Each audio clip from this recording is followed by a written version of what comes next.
pirate. Blustering in from sea, with a rollicking song he sweeps along, swaggering boisterously.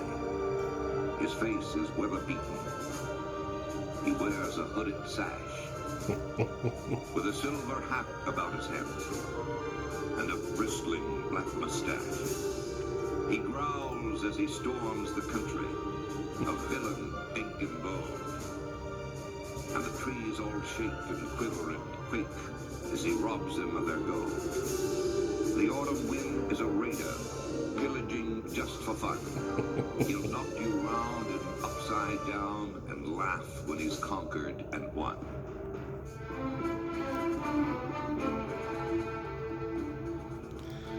So, with that begins my homage to John Madden, iconic Raiders coach who died today.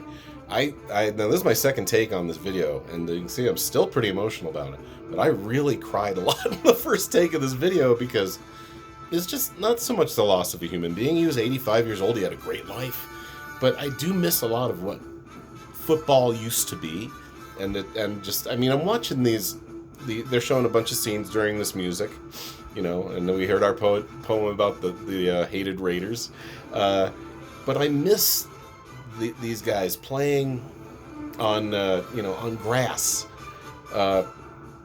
playing dirty, literally and figuratively. Cheap shotting was kind of allowed in the NFL in the 1970s, and so and these guys played on grass for the most part. AstroTurf teams were not really respected except for the Pittsburgh Steelers and Dallas Cowboys. It was a gritty game played by gladiators, and John Madden represented that perfectly. And John Madden was so iconic.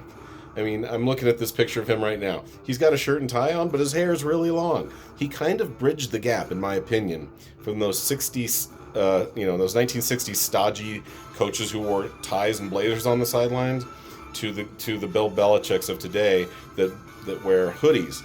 And he bridged that because he understood that even though I'm the coach of this football team, and I am the leader of this organization, at least on the field, I also have a bunch of players. It's the 1970s, and they have things they care about, social justice issues, racial issues, and I'm going to show them that I'm also on their side in that. And that was part of the Raiders organization, is just rebellious. I mean, the Raiders are a rebellious organization as it is, but Al Davis, has often told the NFL to go screw itself, whether he was moving to LA or moving back to Oakland, or whether his son was moving the team to Las Vegas. And I like to think that's the ghost of Al Davis. But the iconic Raiders and the iconic John Madden are what I'm going to talk about today. By the way, it's Average Guy Opinions. I'm your average guy, John Corelli, but I had to get through that song without interrupting it because it's so great. I love the NFL Films music. And by the way, there's a little plug for my hockey podcast that Mike Davis and I do called Top Cookies on SoundCloud. If you want to check it out. We also use a lot of the Monday Night Football and the NFL Films music as we're going through stats and standings and stuff like that. We have a lot of fun on that podcast. Love for you guys to check it out. But so as you can see behind me, I've got my Von Miller jersey and I've got my Floyd Little jersey. Now, the Floyd Little jersey I wore to the Coliseum in Oakland, luckily a couple of years before they shut it down to watch the Broncos lose in November of 2017.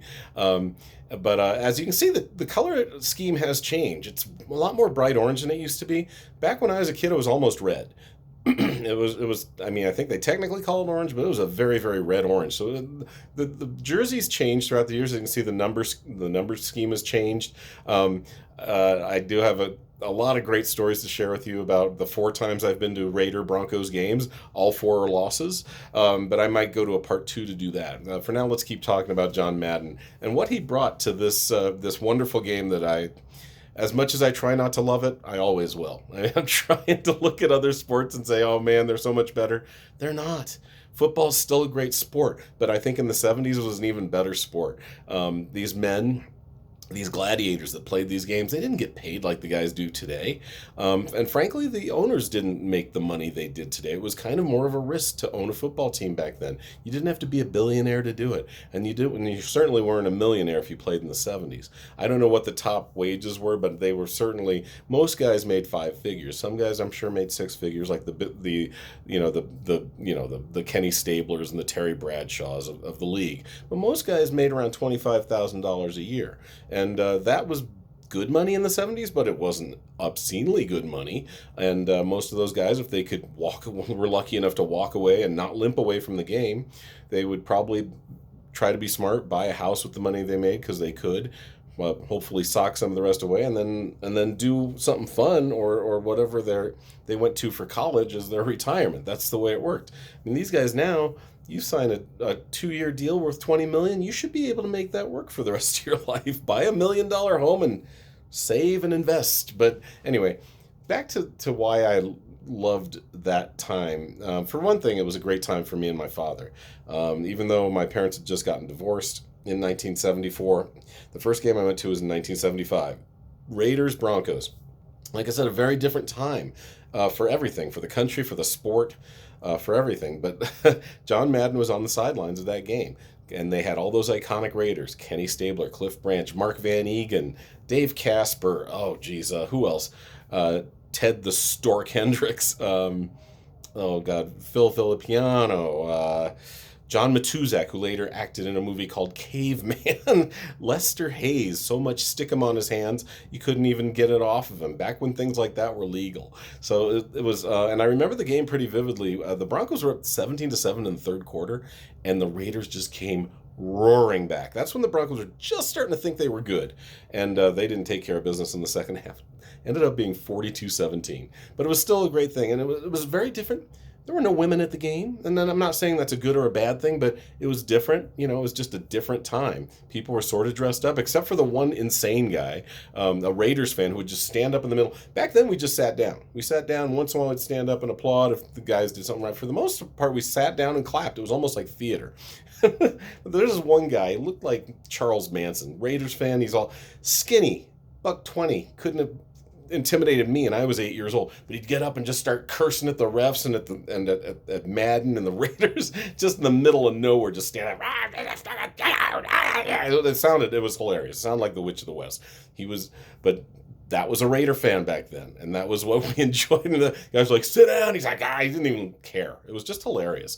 And so, so that was the first time I ever got to see the Raiders in person at Mile High Stadium with my father. Floyd Little, it was his last season in the Broncos, so I got to see him. One of my favorite players. That's why all 44s back there. One of the few numbers retired by the Broncos. We got 44, we got 7, we got 18. 18 was originally for Frank Tripucka, one of the first quarterbacks we ever had. And then Peyton Manning wanted it and asked Frank Tripucka if he could have it. And so now it's retired for 2 people instead of just 1, which is kind of cool. But anyway, I'm trying to figure out where I want to go, because it's definitely going to end up being at least a 2-parter.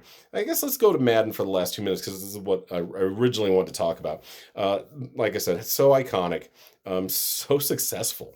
This guy, if you look at his record, 112 wins, 32 losses, and like 7 ties. That's a 76% winning percentage. Those are outer space numbers. That's insane. If you lifelong as a coach go 60%, which I think Bill Belichick is out, he may be a little higher than that, but I know he's not winning 3 out of every 4 games. Those are insane numbers. And so he was a very successul coach. Even though he only won 1 Super Bowl, he didn't go to any because the AFC was so damn competitive at the time. Pittsburgh was the class of the league at the time, winning 4 Super Bowls in 6 years, and often the Raiders were the team in the way of that AFC championship, including the Immaculate Reception back in 1974, I think it was. But either way, the Raiders, watching all these teams beat each other up in the 70s is what made me as a kid become a fan of the sport, whether it was the Jets, the Dolphins, the Broncos, the Raiders, the Steelers, all beating each other up to try to get to that Super Bowl, which is when the AFC also started really owning the Super Bowl, was like late 70s, early 80s. I think the AFC won like 7 or 8 out of 10 at that time, which was pretty amazing. Anyway, this is probably going to end part 1. Like I said, I will go on about John Madden, how iconic he has been. and how amazing he has been for the sport. Let's go to part 2 right now. Thanks, you guys. Check it out. See you next time. See you next episode. Bye.